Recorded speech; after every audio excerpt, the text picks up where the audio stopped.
So this is फुकरा इंसान a.k. Abhishek Malan, एक most famous creator but also one of the most hated guy. एक time पे audience इनको काफ़ी ज़्यादा प्यार एंड सपोर्ट किया, बट अभी अगर तुम देखो तो वही ऑडियंस इनको स्कैमर, फ्रॉड और न जाने क्या कुछ नहीं बोल रहे। एंड ऑल्सो हनुमान जी से रिलेटेड फुकरा इंसान ने ऐसा क्या ट्वीट कर दिया था कि उनको काफ़ी हेट मिला, जिससे उस ट्वीट को उन्होंने डिलीट कर दिया। एंड क्या इतना ज़्यादा हेट डिजर्व करता है फुकरा इंसान? सो आज के वीडियो में बात करेंगे कुछ ऐसे गलती के बारे में जो फुकरा इंसान ने किया और उसके कारण वो मोस्ट लव से मोस्ट हेटेड बनते जा रहे हैं। So let's start.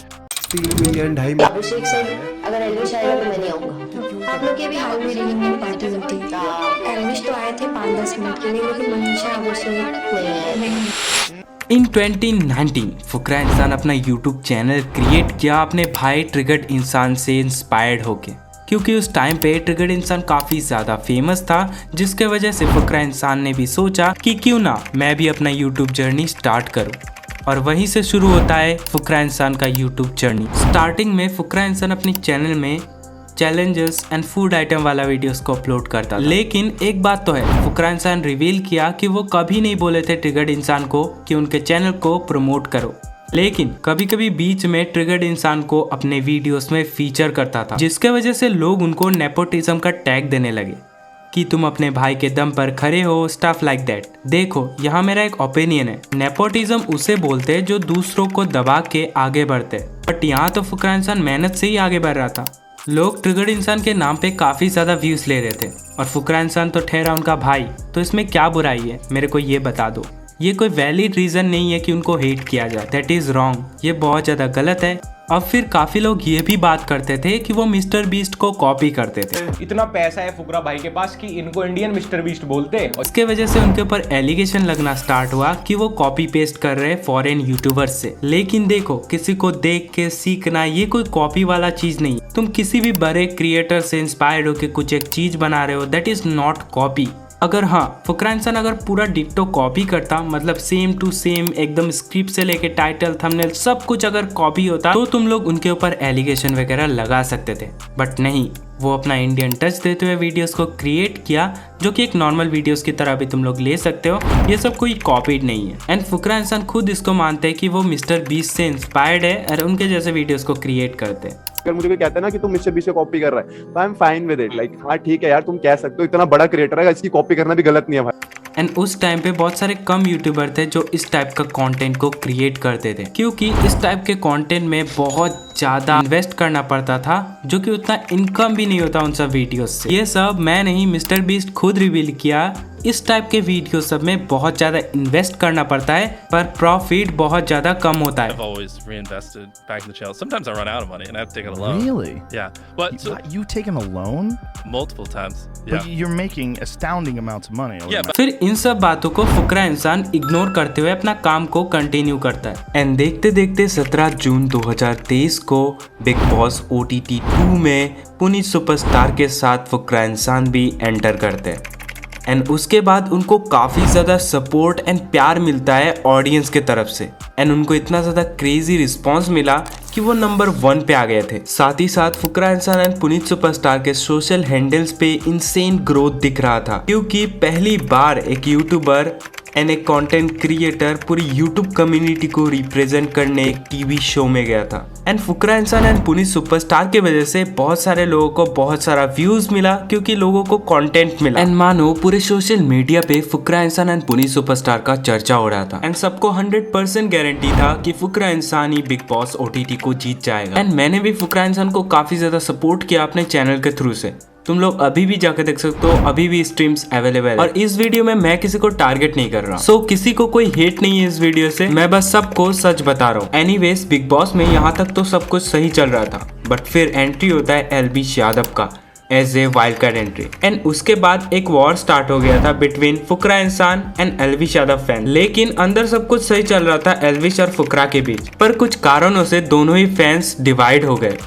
And in दोनों के फैंस एक दूसरे के ऊपर नेगेटिव PR का एलिगेशन लगा रहे थे। फिर एक क्लिप को बहुत ज्यादा सर्कुलेट किया जा रहा था, जहां फुकरा इंसान अपने मम्मी से कुछ ये बोलते हैं कि मैं वाइल्ड कार्ड को कभी विनर नहीं मान सकता इस शो का, कभी भी। क्योंकि for a wild card this game is very different. फिर इस चीज को लेके फुकरा इंसान को काफी ज्यादा क्रिटिसाइज कर रहे थे एल्विश के फैंस, एंड फुकरा इंसान के काफी सारे फैंस एल्विश के तरफ भी चले गए थे। और बाद में वीकेंड का वार में एल्विश को इस चीज को दिखाया गया, पर फिर फुकरा इंसान इसको गलत क्लेम करता है। वो बोलते हैं कि इसको कट करके दिखाया गया, पूरा चीज नहीं दिखाया गया है। पूरा बात ये था कि मैं कभी वाइल्ड कार्ड को डिजर्विंग नहीं मानता, लेकिन अगर एल्विश यादव जीतता है तो बढ़िया है। पर फिर एल्विश के फैंस फुकरा के बातों को झूठ मान के उनको काफी ज्यादा ट्रोल एंड क्रिटिसाइज किया, जिससे फुकरा का रेपुटेशन काफी ज्यादा खराब हो चुका था घर के अंदर और बाहर भी। जहां फुकरा का जीतने का चांसेस 100% था, वहां से गिर के 60% तक आ चुका था। और पर्सनली मैं भी कभी बिग बॉस को फॉलो नहीं किया था, बट उस टाइम पे बहुत ज्यादा मैंने बिग बॉस को फॉलो किया। लेकिन एक बात मुझे बहुत ज्यादा हर्ट किया कि उस टाइम पे ट्विटर पे बहुत ज्यादा वल्गरिटी एंड हेट स्प्रेड हो रहा था, जिससे गलत एनवायरनमेंट क्रिएट हुआ। बट एल्विश को लोग इसलिए पसंद कर रहे थे क्योंकि वो पॉजिटिव वे में चीजों को ले रहा था। लाइक एल्विश को पता था कि उन दोनों के बीच लड़ाई करवाना बिग बॉस का मेन टारगेट था, क्योंकि बिग बॉस को टीआरपी चाहिए था, और टीआरपी के लिए बिग बॉस किसी भी हद तक जा सकता है, चाहे वो किसी का पर्सनल लाइफ ही क्यों ना हो। और देखते देखते एल्विश का चांसेस बहुत ज्यादा हाई होने लगा जीतने का, एंड उनका रिस्पेक्ट एंड बहुत ज्यादा ऑडियंस गेन किया, एंड ऑल्सो उनके सोशल मीडिया हैंडल्स पे बहुत ज्यादा फॉलोअर्स गेन हो रहा था। और इसी तरीके से 14 अगस्त 2023 को Elvish big boss OTT season 2 को जीत जाते हैं। एंड मुझे लगा कि ये बातें शायद से अभी खत्म हो जाएगा, सब कुछ ठीक हो जाएगा, बट नहीं। उसके बाद एल्विश एंड फुकरा इंसान के बीच काफी ज्यादा मिसअंडरस्टैंडिंग क्रिएट हो रहा था। इधर से अगर एल्विश यादव उनको पोक करता, ये PR टीम जिसकी भी है ना, ये जो नेगेटिव PR, नेगेटिव मीम्स, और देखी होंगे आपने काफी कमेंट सेक्शन में भर रखा है, ट्विटर अकाउंट्स भर रखे हैं, वो एकदम से कहां से आ गए? तो उधर से फुकरा इंसान भी उनको पोक करते थे। नेगेटिव PR मैं ओपनली नहीं बोलना चाहता, आप समझ गए होंगे मैं क्या कह रहा हूँ। हमने आज तक अपना पॉजिटिव PR नहीं कर पाया, तो हम किसी का नेगेटिव क्यों कराएं? सही बात है ये। और इसी तरीके से कंट्रोवर्सी चलते चलते वो दोनों एक शो में मिलते हैं जिसका नाम था टेम्पटेशन आइलैंड। और उस शो में उन दोनों के बीच जो भी मिसकम्युनिकेशन हुआ था, जो भी कंट्रोवर्सीज हुआ था, उसको वो लोग फिक्स कर लेते हैं। एंड ये बातें भी लगभग देखते देखते फेड अप हो जाता है। बिग बॉस से निकलने के बाद फुकरा इंसान एक बात को बार बार रिपीट कर रहा था कि अकेले ट्रिगर्ड इंसान उनको सपोर्ट किया, वन मैन आर्मी, यही सब बोल रहे थे। तो उसी के दौरान बहुत सारे स्ट्रीमर जो कि उनको सपोर्ट कर रहे थे रात भर जग जग के, वो लोग इसके ऊपर बात किया। वीडियो देख के थोड़ा मन दुखी हुआ, बिकॉज एक ही चीज बार बार अभिषेक बोलता हुआ नजर आ रहा है कि वन मैन आर्मी अकेले निश्चय ने सपोर्ट करा, वन मैन आर्मी अकेले निश्चय ने सपोर्ट करा, निश्चय अकेला ही लगा हुआ था। बहुत ही सेल्फिश सी बात बोल दी यार, बड़ा अजीब लगा सुनके। मेरा नाम मतलब, लेकिन 50 यूट्यूबर ऐसे थे जो लाइव बैठ के वोटिंग करा रहे थे और नॉन मोनेटाइज चैनल पे करा रहे थे। एंड आई थिंक इसका रिप्लाई फुकरा इंसान ने किया था, बट मुझे क्लिप नहीं मिला। सो ये बातें भी धीरे धीरे लगभग फेड अप ही हो जाता है। फिर 2024 अप्रैल 23 को फुकरा इंसान एक ट्वीट करता है हनुमान जी से रिलेटेड। बेसिकली उस ट्वीट में उन्होंने हनुमान जन्मोत्सव को हनुमान जयंती बोल दिया था, एंड इसके कारण काफी सारे लोग उनको हेट कर रहे थे। एंड कुछ कमेंट्स लाइक हनुमान जी की जयंती नहीं जन्मोत्सव होता है, WTF इस जयंती गधे, जयंती उसकी होती है जो चिरंजीवी नहीं होते, हनुमान जी अमर है, तू थोड़ा सा गधा है क्या। इस टाइप के कमेंट उनके ट्वीट कमेंट सेक्शन पे भर गए थे, जिसके वजह से उन्होंने ट्वीट को डिलीट कर दिया एंड एक नया ट्वीट किया जहाँ पे वो करेक्ट किया चीजों को। अब मैं बताता हूँ यहाँ पे हेट क्या था। बेसिकली हनुमान जी अमर है, इसीलिए जन्म उत्सव होगा उनके लिए, जयंती नहीं। और एक बड़ा क्रिएटर होने के कारण उनको काफी ज्यादा हेट झेलना पड़ा। एंड ऑल्सो अगर तुमने वीडियो को यहाँ तक देख ही लिया है तो कमेंट में जय श्री राम लिख देना।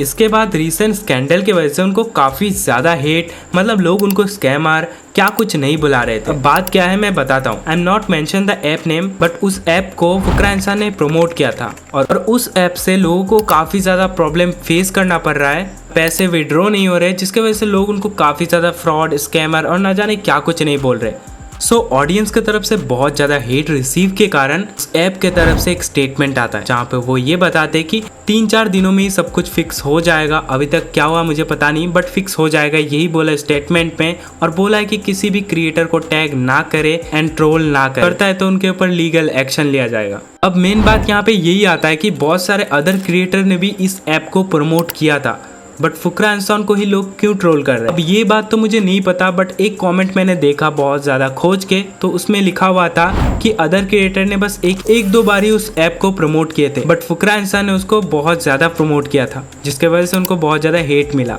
सो मैं एट द एंड यही बोलूंगा कि कुछ गलतियां फुकरा इंसान ने किया है और कुछ गलतियां उनसे अनजाने में हुआ है। उनका मेन गलती था कि वो इतने बड़े क्रिएटर होके एक चीज को प्रमोट कर रहे हैं, प्रॉपर रिसर्च करके करना चाहिए, क्योंकि उनके ऊपर एक बड़ा रिस्पॉन्सिबिलिटी है। So that's it guys, video यहाँ तक समाप्त होता है। अगर आपको वीडियो थोड़ा सा भी कुछ पसंद आया तो लाइक कर देना, एंड चैनल में नए हो तो सब्सक्राइब कर देना। एंड किसी को कोई हेट नहीं है इस वीडियो से, मैंने बस यहाँ पे यही बोला है कि तुम लोग ऐसा गलती मत करना जो अदर क्रिएटर्स ने किया है। एंड एक बार गलती सबसे होता है, उसको माफ कर देना सबसे बड़ा बात होता है।